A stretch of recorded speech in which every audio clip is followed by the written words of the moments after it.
We'll guide you through how to stop high internet data usage on Windows 11. If you find this useful, then consider subscribing and liking the video. You may be on a limited amount of data with your current internet plan, and so you don't want to use too much. Press search at the bottom and go and type in settings.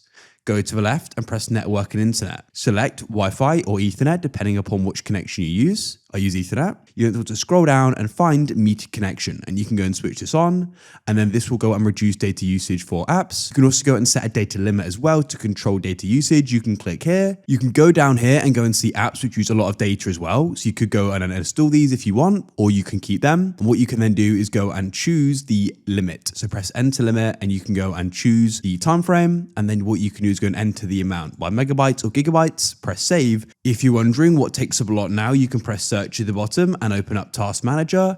And what you can then do is locate network. And if you see an app using a lot, you can go and select it, and then you can go and press end task, and that'll close it.